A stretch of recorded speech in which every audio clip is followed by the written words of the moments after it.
Hey everyone, welcome back to Count Me In. I'm Larson, and in today's episode, we're tackling the real meaning of disruption and how it can actually become your greatest advantage. I'm joined by keynote speaker, best-selling author, and innovation strategist Shawn Kanungo, who's helped countless organizations and individuals rethink and reinvent themselves. Together, we dig deep into why disruption isn't just about new technology like AI, it's about shifting mindsets and embracing boldness and seeing every change as an opportunity. Shawn shares practical advice for disrupting yourself, building resilience, and creating teams that aren't afraid to take risks. We also touch how identity, trust, and making time for growth play crucial roles in navigating disruption, not just at work, but in your life.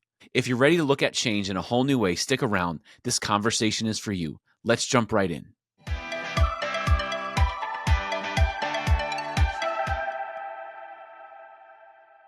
Well, Shawn, thank you so much for coming on the podcast. I'm really excited to have you here. It was great to meet you in Phoenix, and we kind of started a conversation there, and I wanted to bring you on the podcast so we can continue talking about disruption. And so I figure a place we could kind of start is what does disruption mean to you, and why are we talking about it? And maybe that we can start there, because for those who maybe not didn't hear you, haven't heard you talk about it before, I figure we could start there. Yeah, well, first of all, I'm really excited to be on the pod. I've been listening to a ton of different episodes, and you're putting in tons of work. So, rate, review, subscribe if you actually got this far after this intro on this pod, because Adam is putting in the work. Disruption is something that I spent my entire career in, helping organizations not only disrupt their industries, but ultimately disrupt themselves. And to me, disruption is simply something coming out of nowhere that changes the game completely. It changes the status quo. Now, that can be a technology, but it can be, our client expectations. It could be an individual. It's something coming out of nowhere and changing the game fundamentally.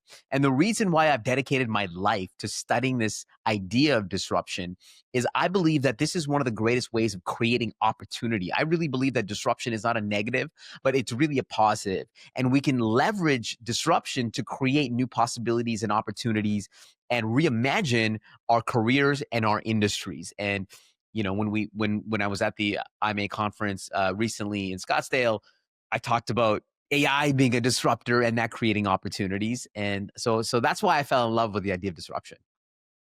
Yeah, it's funny when when you hear the word disruption, it's always got this negative connotation, right? You're like, it's disrupting, like, oh, the children are disrupting my meeting, this thing's disrupting my life.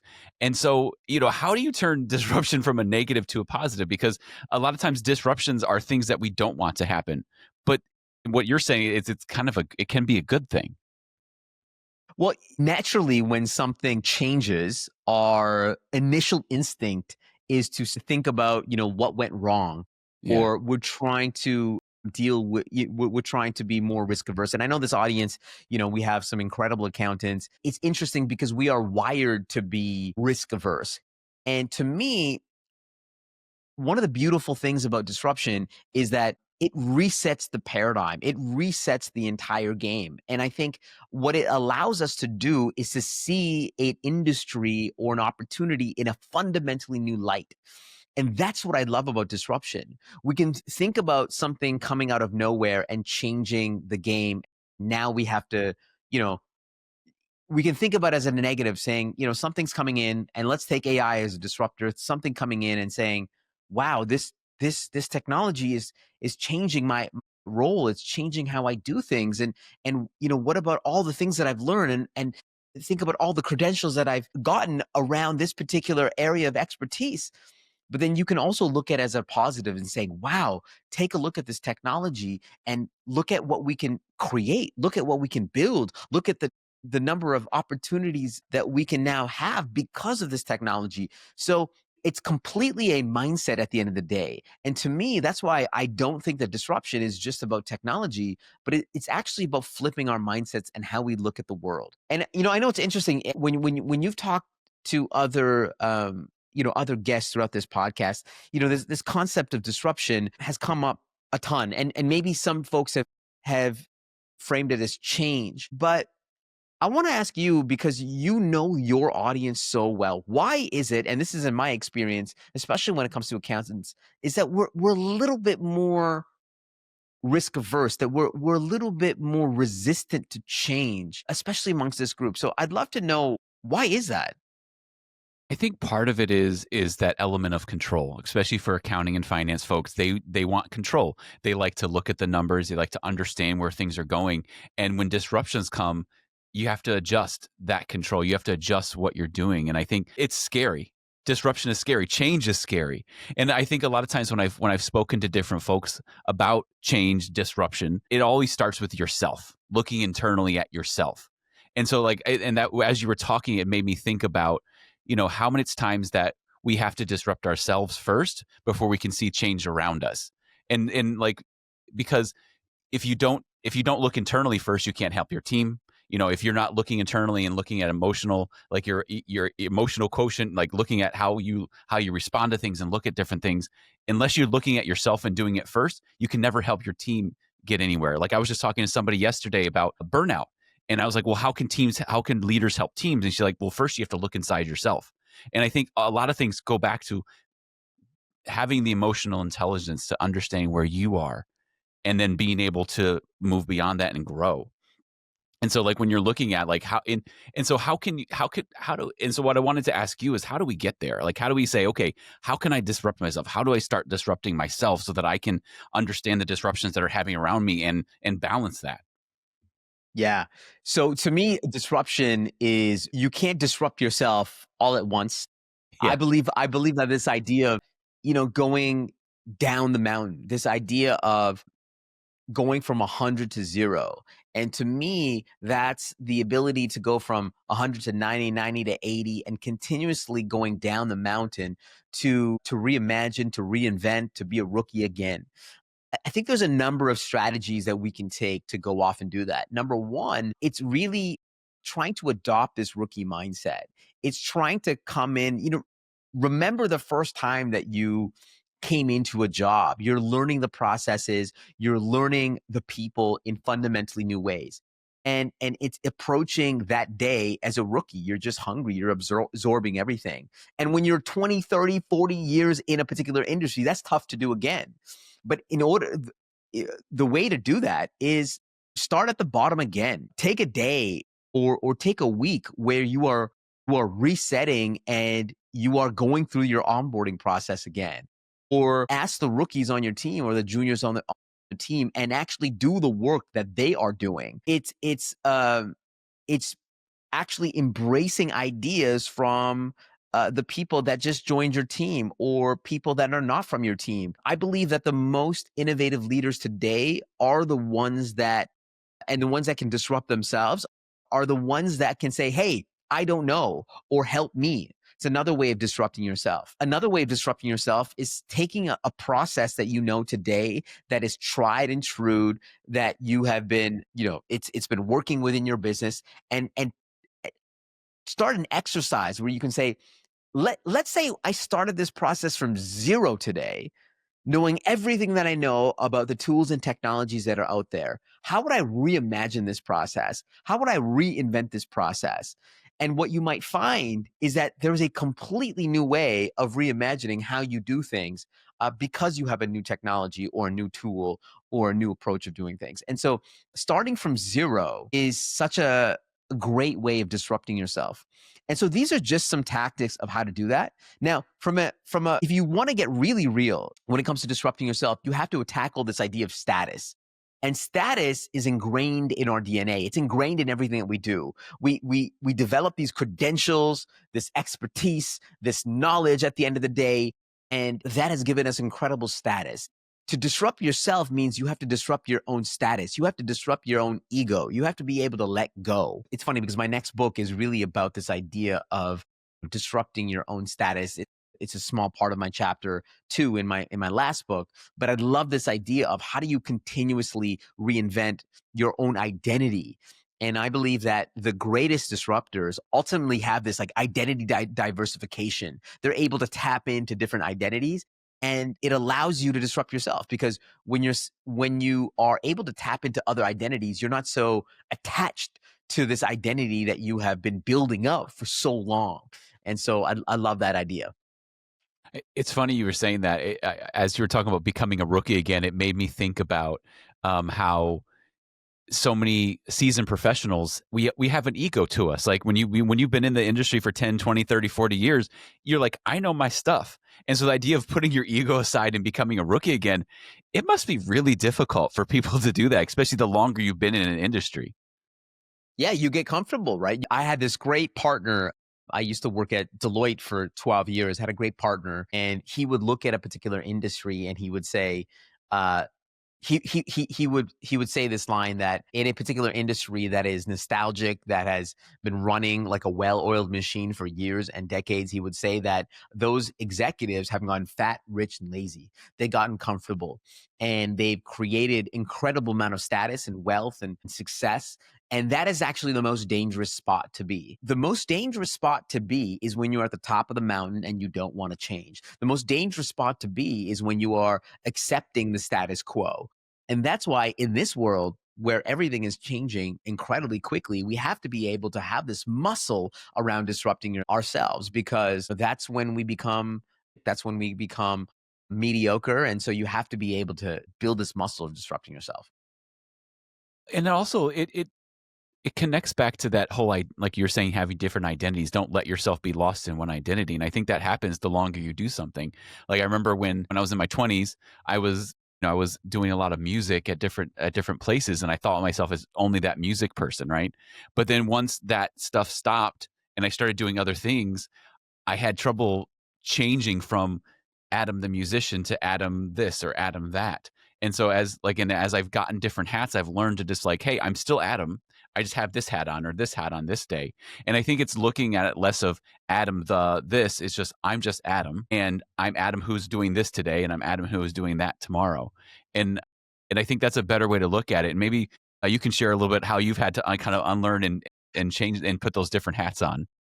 Well, I think I love that example. And I need to go back to the Adam musician. And it's, what's beautiful actually, and I'll answer the question, but, you know, it's interesting how your musical talents have sort of translated to what you're doing here in podcasting. And the technical I don't understand podcasting as well as you do, but the technical aspects of audio and production have translated so well to what you're doing here in podcasting. And I would assume that a lot of that is carrying over, and the skill sets and the gifts that you have been given around music have transferred over, correct? Yeah, I mean, my undergrad degree is actually in audio production and recording.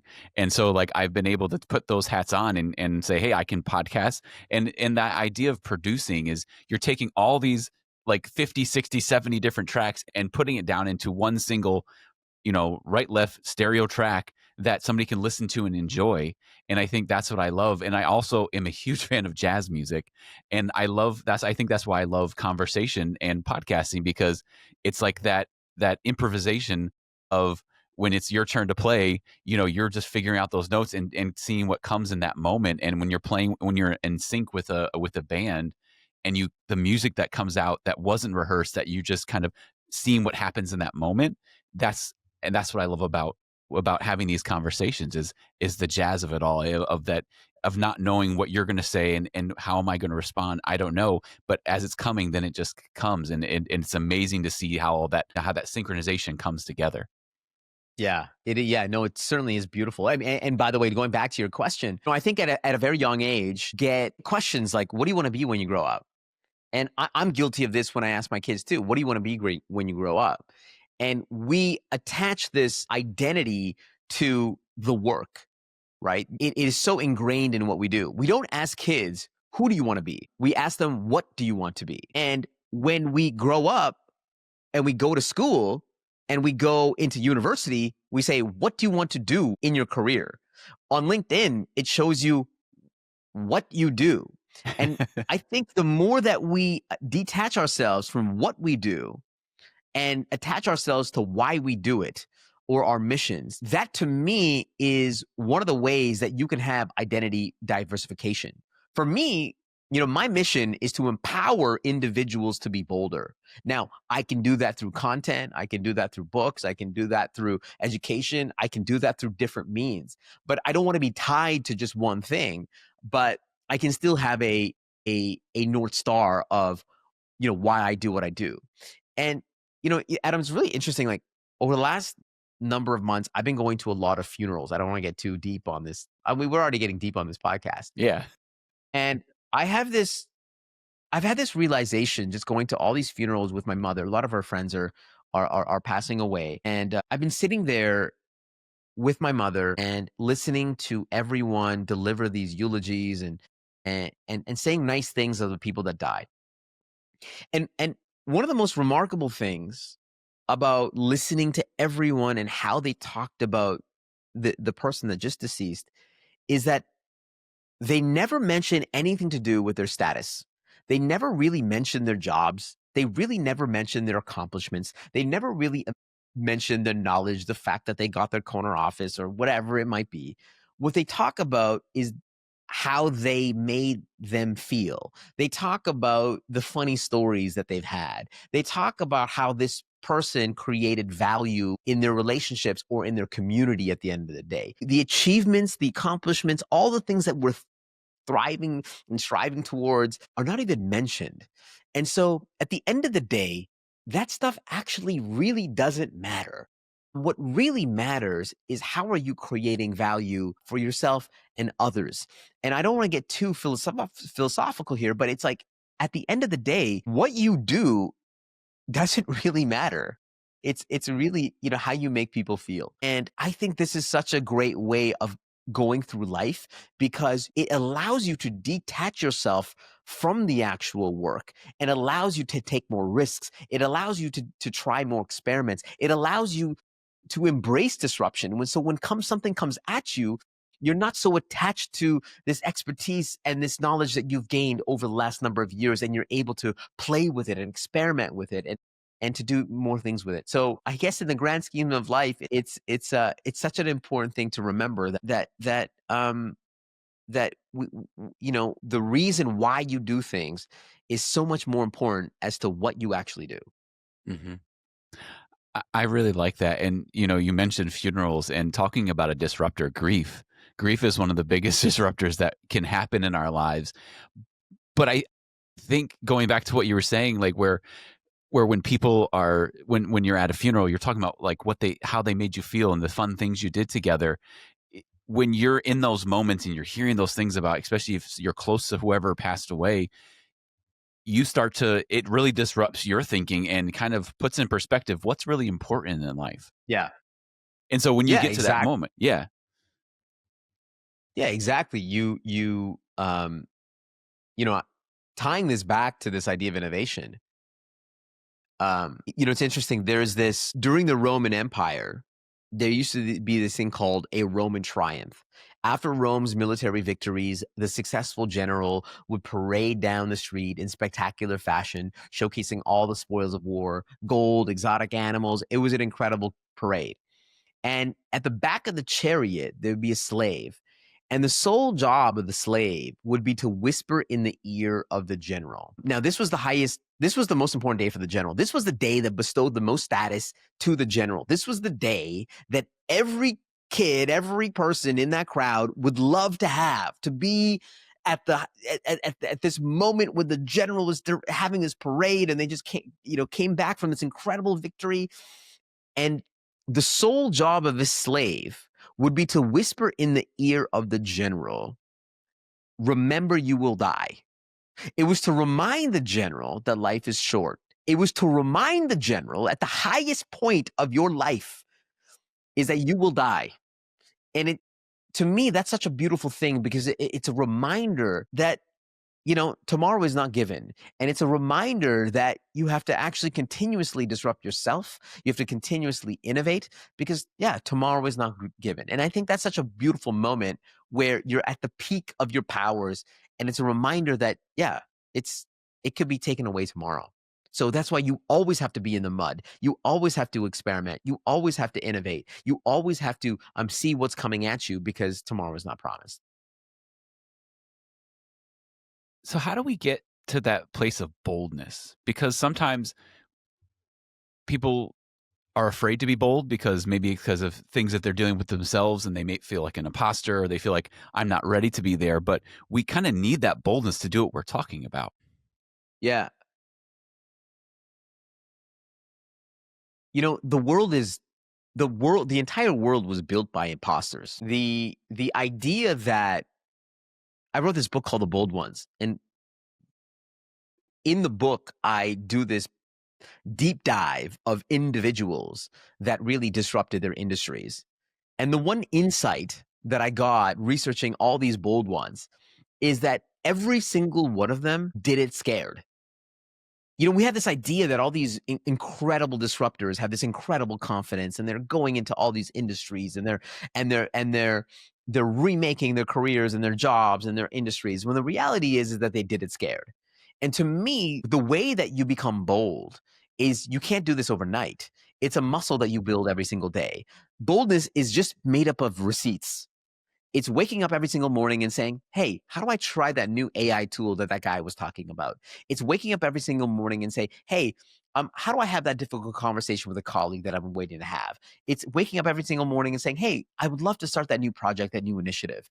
And boldness is built up by receipts. It's about coming in every single day and doing something that's hard.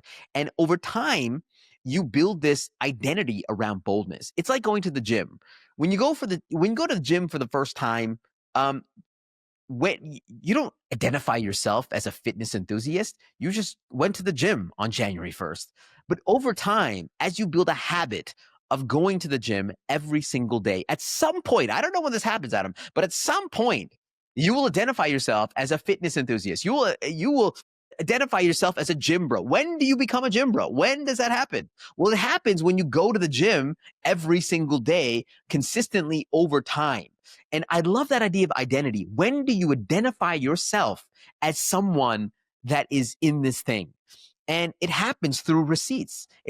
And that's the same thing with boldness. The way that you become bold is you do hard things every single day, and at some point you see yourself as an innovator. You see yourself as somebody that can do hard things. That's how boldness is built. It's through this practice of collecting receipts. Well, it goes back to that old adage, Rome wasn't built in a day, right? It's the little things that you're doing each day that kind of build over time like a snowball rolling down a hill. It may start as a small little like a golf size ball, but if it keeps rolling down the hill and the elements are perfect and it's just enough mouth softness, that snow will continue to build and build and build, and before you know it, it's this huge thing. But it didn't start that way. And Yeah. I think a lot of times we get lost in I want to get where Shawn is, but they don't realize all the small steps you took to get where the place where you are. Yeah. You know, it actually reminds me of what you mentioned before about your journey, going to school, being a savant when it comes to audio and music and, all these, different experiences that you had. I believe that we all have to go through this period of exploration. There's an incredible study that came out a number of years ago in 2021. These researchers wanted to answer this one question, which is one of my favorite questions of all time, which is what makes people so prolific? What makes people so innovative over a short period of time? And they analyzed thousands of artists and creatives and scientists, and they use artificial intelligence to analyze millions of pieces of data. And what they discovered is that the commonality between all the people that were prolific and the most innovative during a short period of time is all of them went through this idea of exploration. They went through this phase of trying different domains, and then at some point they exploited. At some point they took all those experiences together and they exploited. A great example is Vincent van Gogh. Throughout his life he tried all these ways of perfecting how he did a painting. He's perfecting, finding different ways of using colors, finding different ways of doing different types of portraits, and at some point he put it all together and created his most prolific work, which has actually happened at the end of his life. I look at somebody like Judd Apatow. Judd Apatow is a great filmmaker. He had this incredible run where he created all these incredible movies, 40-Year-Old Virgin, and the whole crew, Will Ferrell. You might remember that whole era. And the way that he got to that era and creating all these prolific films is he went through this process of learning comedy. He was doing stand-up comedy. He was writing. He had a show called, Freaks and Geeks. He had all these different ways of looking at comedy, and then at some point he put it all together. So you have to go through this period of exploration in order to ultimately exploit. And I would look at my career as well.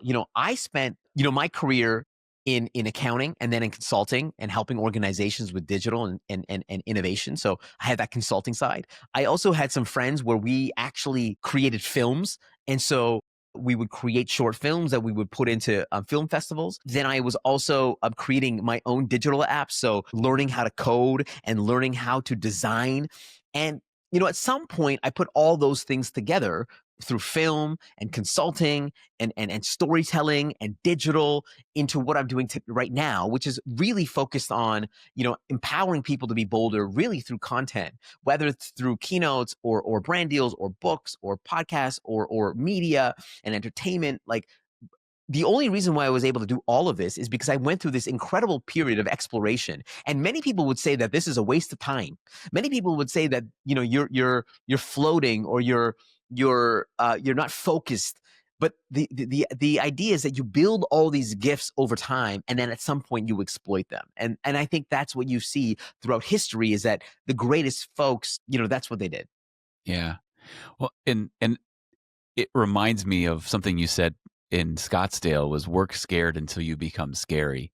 And that's Yeah. something that sat in the back of my head. I remember we talked about it when we chatted in Scottsdale. And it's something that's kind of always in the back of my head when I see something that I'm about to do and it's something I've never done before. And I always remember what you said, work scared until you become scary. So just keep doing it because I think that imposter syndrome that people get when it comes to these things, it's we suddenly start seeing ourselves in a way that nobody else sees us as. We're trying to put something on ourselves that was either some negative thing or some negative connotation that we put upon ourselves. And we take that on as an identity as opposed to saying, no, I am just who I am and I'm going to move forward. I might be scared, but I'm going to do it boldly. Yeah. Yeah, I love that. Well, thank you for mentioning that line. And to me, that's how you get through your fear. You walk through it. You walk through we think that our life is about avoiding or minimizing pain. We think that life is about, avoiding these uncomfortable situations, but really life is about walking through the boulders and instead of avoiding them. And there is no sort of unpaved path. The path is always, riddled with obstacles, and you just kind of have to figure it out. And that's how you actually end up, doing hard things and building this muscle around boldness is that you walk through the uncomfort. And that's what I mean by work scared until you become scary. And the story that I mentioned is that, I meet people all the time, and I met a person in particular. They said, your presentation on AI scared me.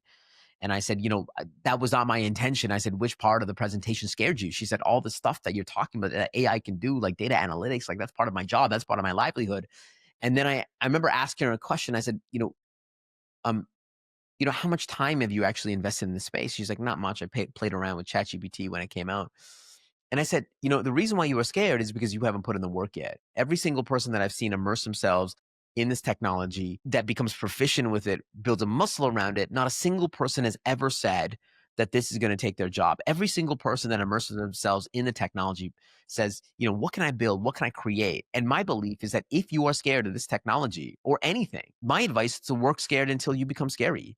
And it's the idea of like, how do you become so proficient, you build such a muscle in this particular space that you become dangerous, you become indispensable in your career. My belief is that at the end of the day, the most valuable person in an organization is the person that is hungry, that is curious, that is using all these technologies.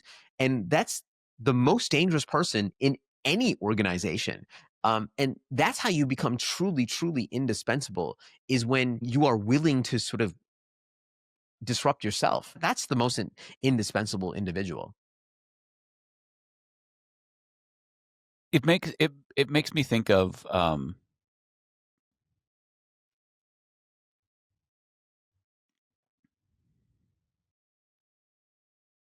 it just left me.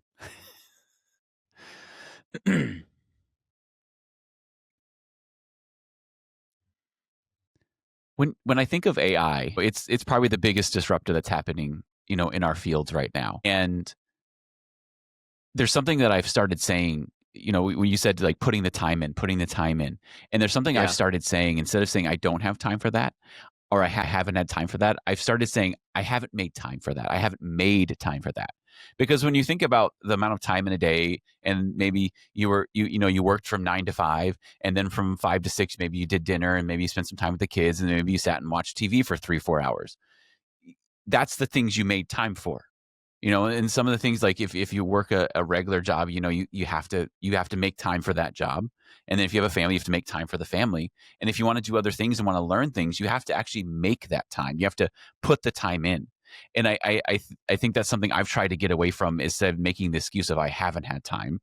I just say I recognize and admit I haven't made the time for that, and maybe I I love this point that you're making, is that it's really about making the time. I have never met someone that has said, "I have too much time. Please give me something to do." Like, everyone is always saying, my mother, she's retired. She's like, "I don't have time. I don't have time for this. I gotta do this, like this." Part of human nature is that we like to fill ourselves up with more things to do. We just should. figure it out. And there's this myth that now that we have AI, that it's going to help us do all these different things, that it's going to make our lives more convenient. It's going to allow us to, sit on the beach because it's working 24/7. That is never ever going to happen, because throughout history, as we've had technological advancements, as we have created more convenience and things have become faster and more seamless and on demand and 24/7, we've just filled it up with more things to do. And so this idea that we're going to have more time with more technology is, we just fill it up with more stuff. And my belief is that in order to ultimately disrupt ourselves, we have to be able to make some time to learn these new technologies, to figure out how these might apply to our lives. And the reality is that you might figure something out that actually might save you some time with that particular process. And by the way, you're going to fill it in with something else. You're going to fill it in with maybe hopefully more strategic work, or more time, building relationships with your stakeholders and your clients. But the idea that you're going to save this time and you're going to be sitting on a beach drinking margarita, that has never happened ever in human history. But I believe that one of the best ways of building this learning mindset is every single day just allocating some time to say, "Hey, I'm going to learn a new tool, or I'm going to improve my skills at this particular thing." And once you build a habit around doing that, you will ultimately grow as an individual and grow in terms of your career. It baffles me. And going back to the AI thing, like, it really baffles me that this is the most important technology that we have ever seen in our lives up until this point. This is the internet times a gazillion. This is going to change every career, every role, every industry. And it baffles me that many people are sitting complacent and not figuring out how we might apply this to our processes and to our work. At the very least, this is a tsunami that's coming at us. We need to start playing and at least experimenting with it. And this is for creating value for not only for ourselves, but everyone we work with. I think it's actually disrespectful to not start figuring out how we're going to apply this to our businesses. Yeah, I totally get that. There's not a day that goes by that I'm not utilizing AI in some way. And a lot of times the things I'm using it for were things that were taking up my time or I didn't actually have time for. And now that the AI is doing it, I can, okay, that's getting done. And now I can apply that to this. And I feel like it's been a snowball, kind of that, there goes that snowball analogy. And it's kind of been that snowball effect, or look, hey, where can I apply this here? Oh, can I use this in this instance? Oh, can I use this in this instance? And I think one of the things you said, like we should be like using AI to automate a number of our tasks so that we can focus our mind on other things. And because it's interesting, because there's that study that says like that, sometimes that I think, correct me if I'm wrong, there's that study that came out from MIT that was saying that we're losing some of our cognitive thinking or something like that. And I think sometimes people are utilizing AI in the wrong way, where they're trying to have AI do their their strategic thinking for them, as opposed to having it as a tool in their tool belt and making them more strategic. Yeah. Well, are you finding that? Like, are you finding, because the study, and I agree with the study, is that if we use AI for everything, we lose a little bit of that deep thinking, and Yes. we don't understand the problem. We don't part of like wrestling with a problem is by figuring it out and writing and rewriting and or just wrestling with it, and that's how we become proficient at a particular skill or a topic. So I'd love to ask you about that. Yeah, I have found that when I was first starting to use it, I was just kind of asking it like questions that I would normally think about myself and just seeing what they would say. And as I've kind of evolved, I've had to remind myself, hey, you need to really sit and think about this. And so what I've tried to do is become better at like that prompt engineering, the kind of asking the right questions of AI so that I'm doing the thinking as well and maybe using it as a tool saying, hey, what do you like? What if I wish I could think of an example right now to say how that's working, but I feel that the better I get at asking AI the questions, the more better I'm thinking about things because I'm asking the right questions. Yeah, yeah. I think that's the best way to going about it. I think to me, the skill set moving forward is not coming up with the answers, but like coming up with the right questions and wrestling with what those right questions are. To me, also when it comes to AI, it's I think a lot of people look at it as from a content perspective or from a ideation perspective, and to me, the real value is taking a look at these agentic workflows and figuring out how do we make things more seamless in the back end of what we do? How do we connect some of our systems together so that we can make things more seamless? And I think it's taking a look at our processes to make it easier. And that to me is the ultimate promise of what AI is going to help us do is it's going to help us eliminate some of those. It's going to help us certainly ideate, but it's also going to eliminate some of those things that we actually should not be doing. And I said something very provocative during my keynote at IMA in Scottsdale, which is I believe that everyone's job is to figure out how to automate 100% of their job. Let me repeat that so there's no confusion. I believe everyone's job is to figure out how to automate 100% of your job. You should take a look at every single one of your processes, every single one of your tasks, and say, can an AI do this better than me? And if so, how do we do this as cheaply and as fast as possible so that we can keep working on more strategic stuff?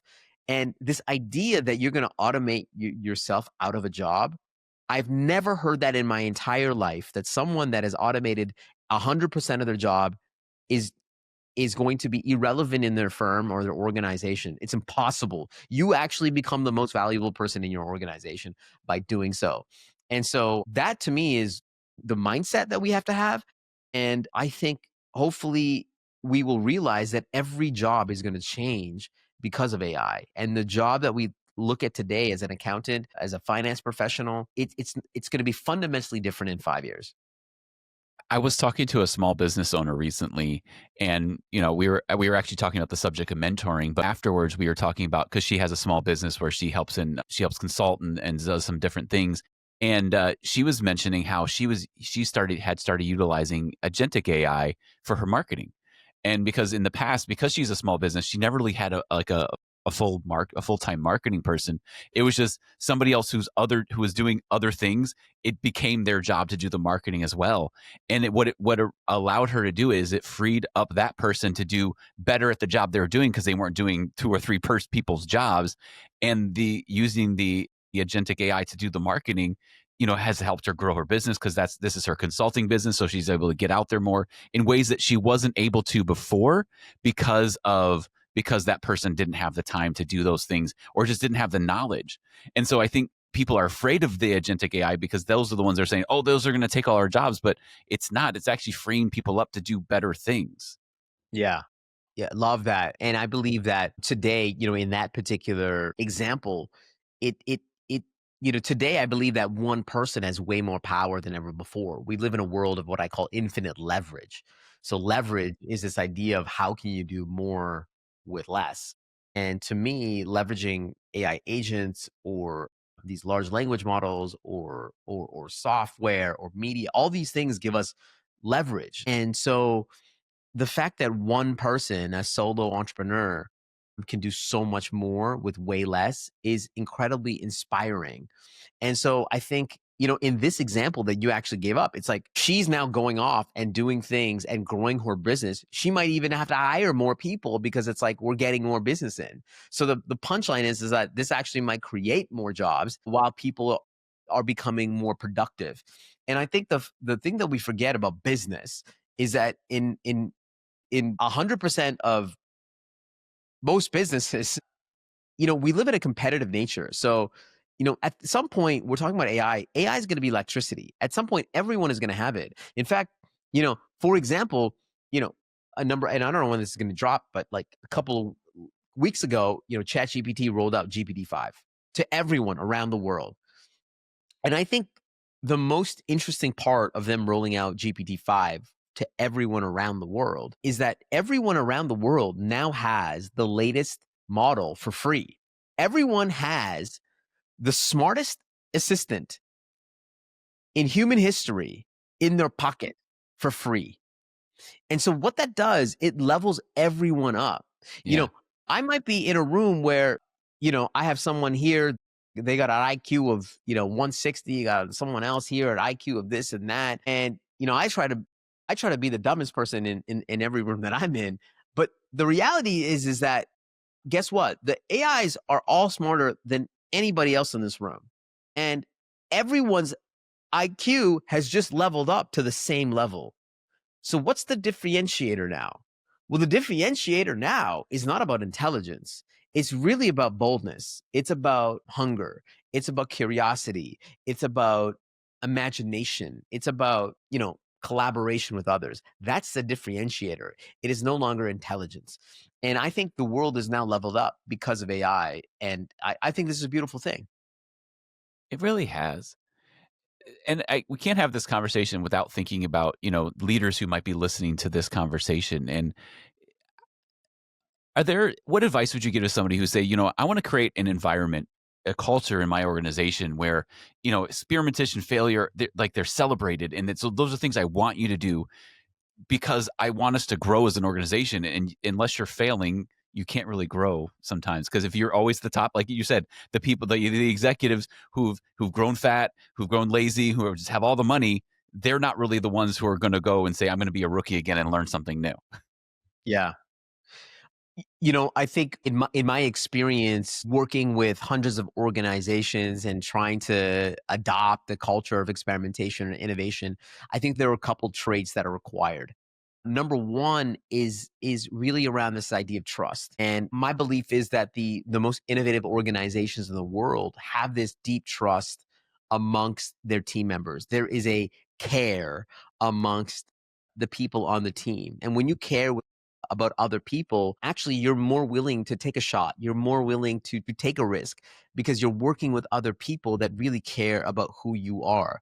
And my belief is that, now that we work in a more remote, more virtual world where we're seeing people through Zoom and through Teams and whatever else, which is it's all great and it is more seamless, but that trust, that relationship can be missing sometimes. And so I believe some of the best ways of actually creating an innovative team starts with that idea of trust. It's trusting each other that you can go off and do hard things. That's number one. Number two is really this willingness to embrace risks within a team. It's a willingness to embrace failure. And that could be a top-down strategy where we incentivize people from going off and taking experiments. Now that could be about sharing experiments more widely. Like I love teams that are every week sharing some of their experiments and sharing some of their learnings, and not only why they won, but why they failed, and not slapping somebody in the hand when something fails, but really celebrating that.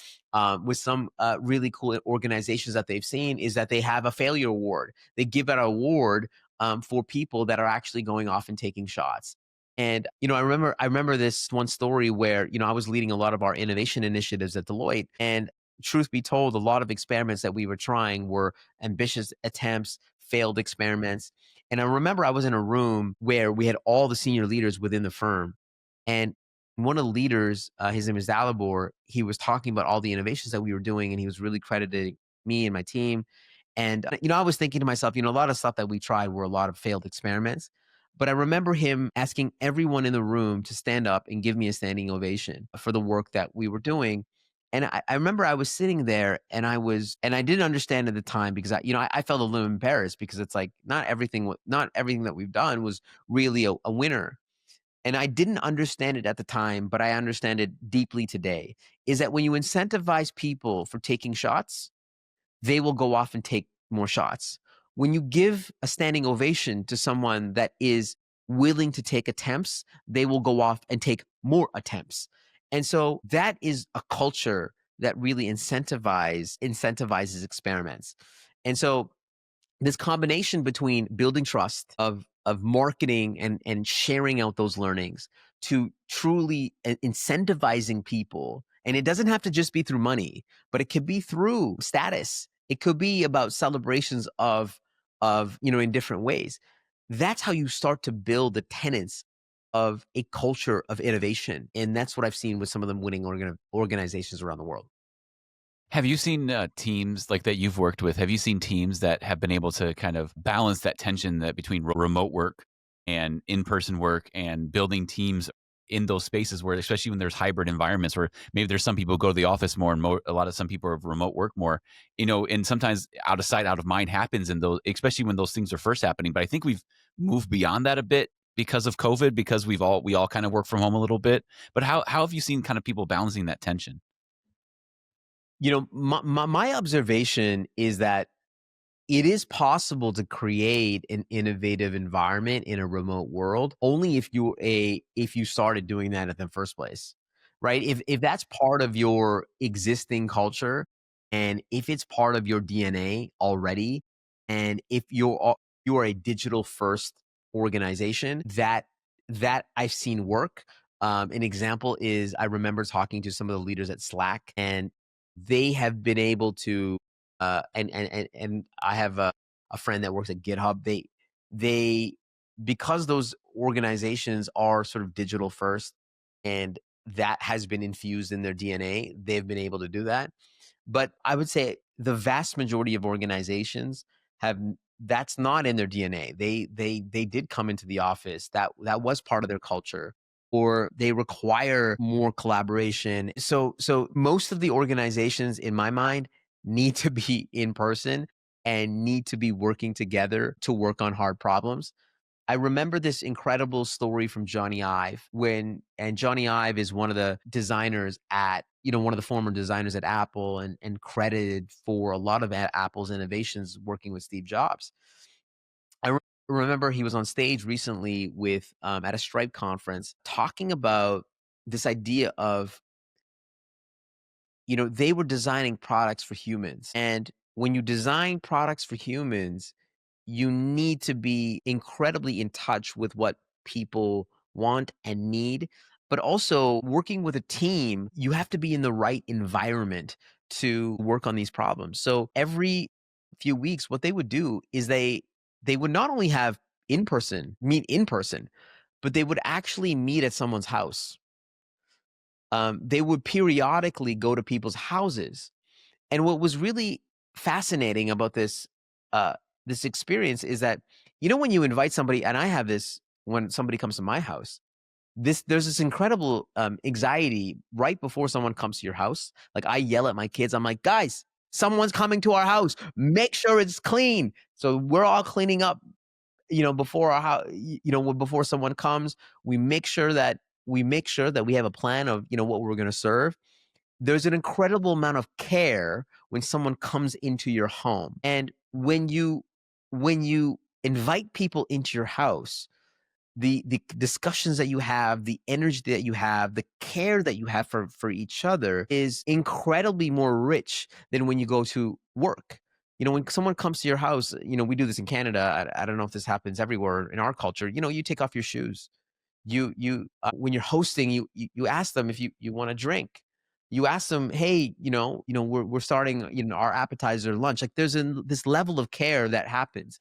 And what Johnny Ive and his team found is that when you are in someone's environment, it fun the conversations and the energy shift, and you're able to create ideas that you may have not been able to create at work.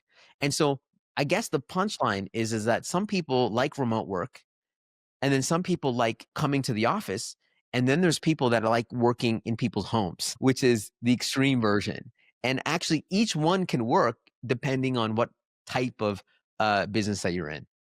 Yeah, and you have to kinda know your team. I've heard that example of working in people's homes, and that would be a huge disruption because, you working in your own home, that's fine. You can get used to it. It's your own space, but you're bringing other people outside into your personal space to work. It's a different dynamic, but I could also see, depending on what your industry is and what you're doing, that could be a really, really comforting, but also innovative space that you can actually have. I'm like, that'd be kind of fun actually to have like a retreat where we go to people's homes and have that kind of team building thing there. That would be interesting. I think it's an incredible cheat code to have people at your house as a leader, and you invite your team over. And this idea of status is, when you invite people over to your house, you are you're serving, right? When you invite people over to your house, you're supposed to be hospitable, and you're supposed to serve your team members. And I remember, um, throughout my life, when I went over to homes of our leaders, and they would have get-togethers. Um, you, there's something magical about seeing some, your partners or your leaders, being the chefs, being the cooks, getting people the drinks, and because at work sometimes it's the opposite, right? The intern is getting the coffee, and they're getting the pieces of paper. And so it's uh, it's I think it's incredibly powerful, and it is a great way of deepening the relationship and that trust within organization. It also humanizes them because many times we see them, oh, that's the CFO or that's the CEO, and that's who that person is. But then you're like, oh, here's that person, the husband, or that person, the wife, or that person, who's getting me a drink as opposed to me getting them coffee. Like, it Yeah. turns the corporate dynamic on its head, remembering that we're all humans first before we come into that office. And that's a huge reminder because we forget that when we work in hierarchical societies and organizations. And the punchline is that, why does that have to be when you're at home, right? As a leader, my belief is that you can take that into the office. You should be the one. And I try to practice this when I'm, with my teams, is like, I'm the one getting the coffee, right? I'm the ones asking, coming in the earliest, leaving the latest. And, I'm trying to set an example that I'm no better than anybody else. And so to me, I think if you continuously have that practice, that you're in service. You're in service to your team and your others. And I think that's what a leader looks like in this day and age. And that's how you continuously disrupt yourself. Definitely. Sean, this has been quite the conversation, and I wanted to kind of end things by asking you, if somebody's listening to this and they're like, I kind of want to get started on this journey. Maybe you can share a little bit, like, what's that first step look like? Yeah, love that. This has been awesome, by the way, and I'm just like, this is like one of the most philosophical conversations that I've had on a podcast, especially on accounting and finance podcast. So I really appreciate you having this conversation with me. You know, I starting for folks is so hard. We see, sometimes we envision what the outcome is going to be, but starting is very hard. To me, the best way to start is to take the smallest problem within your process, within your business, within your organization, within your life. Take the smallest problem that you have and start asking, why is that problem? Why is it the problem? Find different questions on how you can reframe to solve that problem in different ways, whether it's using new technologies, whether it's using, AI. And it's starting to tackle that particular problem with a very small experiment.